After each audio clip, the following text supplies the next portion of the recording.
of Worship, your source for commentary and discussion on worship, theology, and culture. I'm your host, Dr. Jonathan Michael Jones.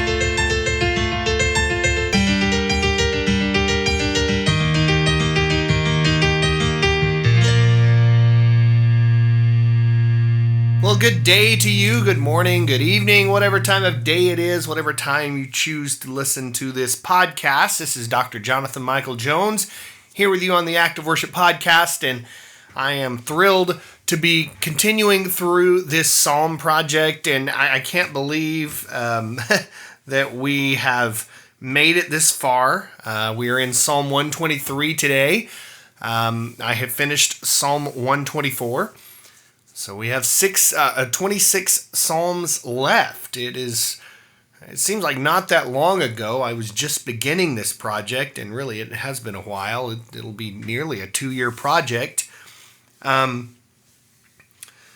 as I've mentioned before, Psalms 123 and 124 are both part of the Psalms of Ascent, or the Songs of Ascent. And they would have been utilized in Israel's festivals, and so therefore they hold a purpose, a liturgical purpose, and one that is very evident in many of their texts and thematic content. Well, Psalm 123 is no different. The last 2 verses of this psalm, it is only 4 verses, and the last 2 show us that this prayer arises from a situation of distress and persecution.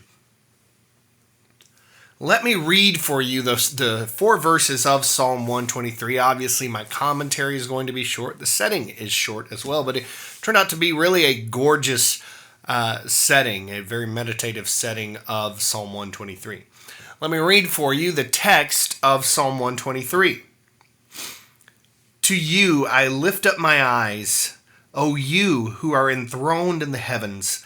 Behold, as the eyes of servants look to the hand of their master, as the eyes of a maidservant to the hand of her mistress, so our eyes look to the Lord our God, till he has mercy upon us. Have mercy upon us, O Lord, have mercy upon us, for we have had more than enough of contempt. Our soul has had more than enough of the scorn of those who are at ease, of the contempt of the proud. So the psalmist obviously wrote this in a time of distress and persecution from people who he thought had wronged him.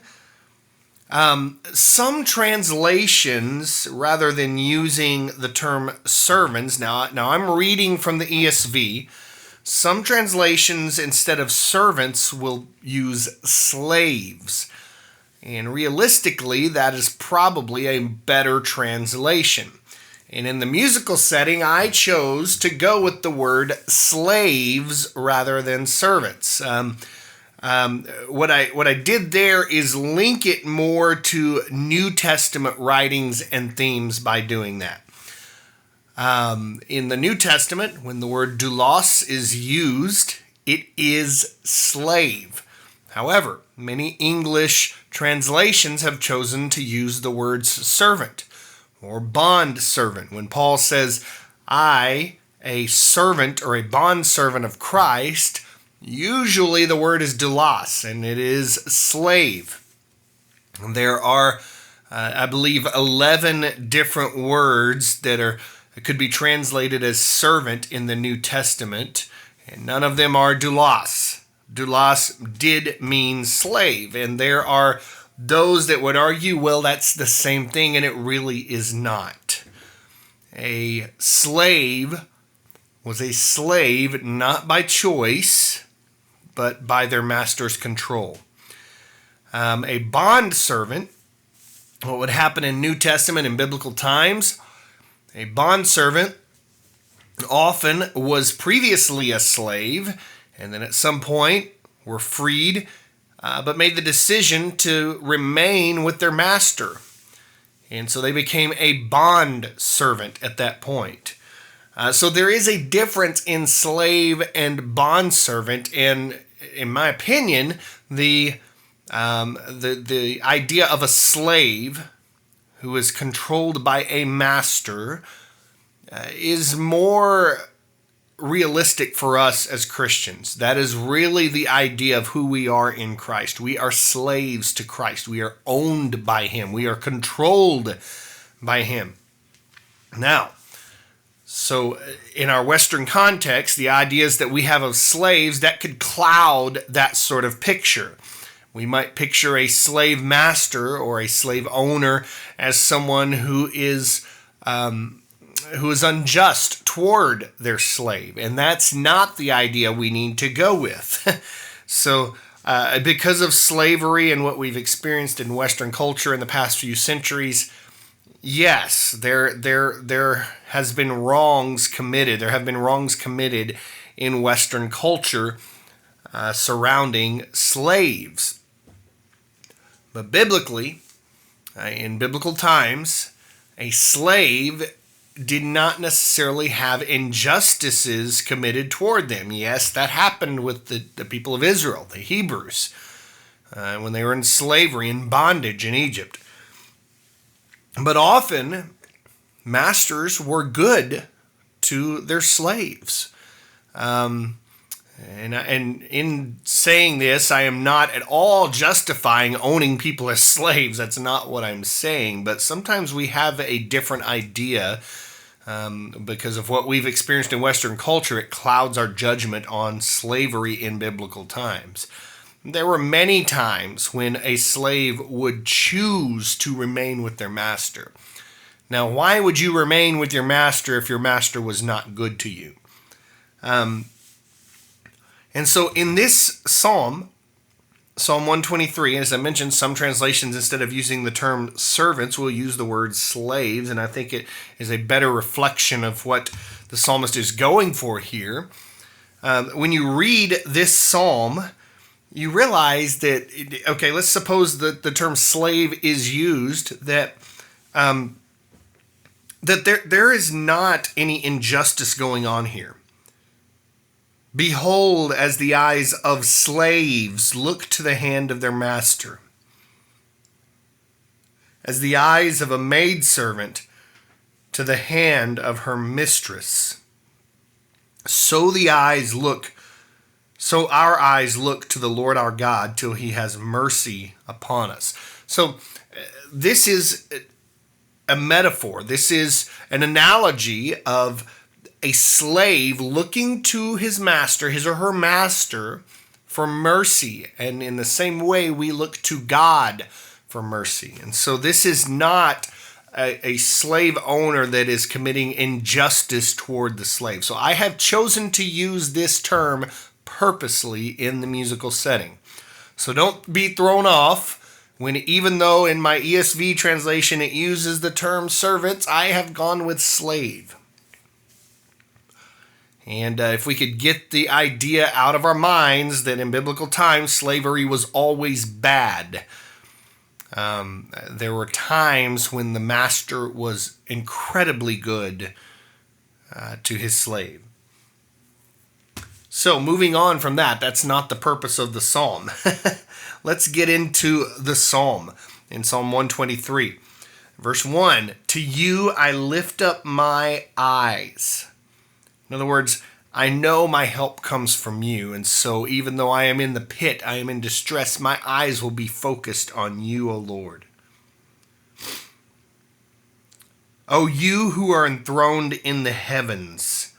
So the ark and the cherubim in the most holy place were, in a representative sense, God's earthly throne. But the psalmist, like Solomon, knew that, for example, in 1 Kings 8:27, heaven and the highest heaven cannot contain you. God is outside of time and space. Verse 2. So our eyes look to the Lord our God. So the servant or the slave here watches the slave owners, or you could think of this if you have a job, the employee looks to the employer for a variety of reasons: to receive orders, to hear instruction, to receive salary or provisions. And so this verse teaches that God's people are utterly dependent upon Him and for every aspect of their well-being. May we never forget that. It is often difficult to remember in times when things are good for us. We can get the idea that we are doing this all ourselves and forget that God can take it out from underneath our feet at any time. Verse 3. Have mercy on us, O Lord, for we have had more than enough of contempt. So the strong wording here has led some to date this psalm to the period following the Babylonian exile of the 6th century. That's not certain, but that is what some historians have dated this psalm to be. So there's not a lot here, but it is packed with the idea of trust in God and complete and total faith in God, understanding that as His people, He will take care of us.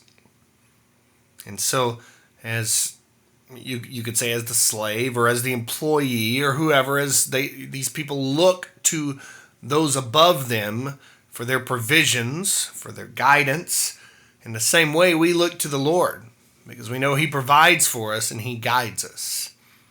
So here is Psalm 123 set to music. Thank you for listening today to the Act of Worship podcast. This is Dr. Jonathan Michael Jones.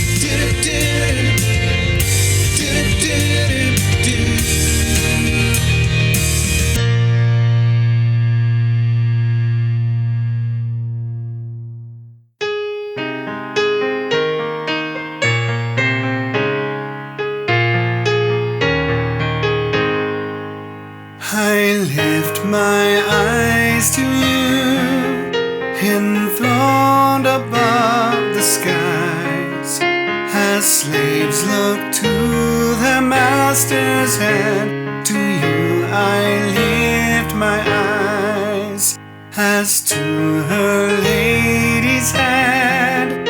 A slave girl turns her face, so we look to the Lord our God, that He might show us grace. Show us your grace, O Lord. Let us your favor know. For we are filled with their contempt, and all the scorn they show. Our souls have had their fill of scoffing and contempt from those who live a life of ease, and from the arrogant. As slaves look to their master's hand, to you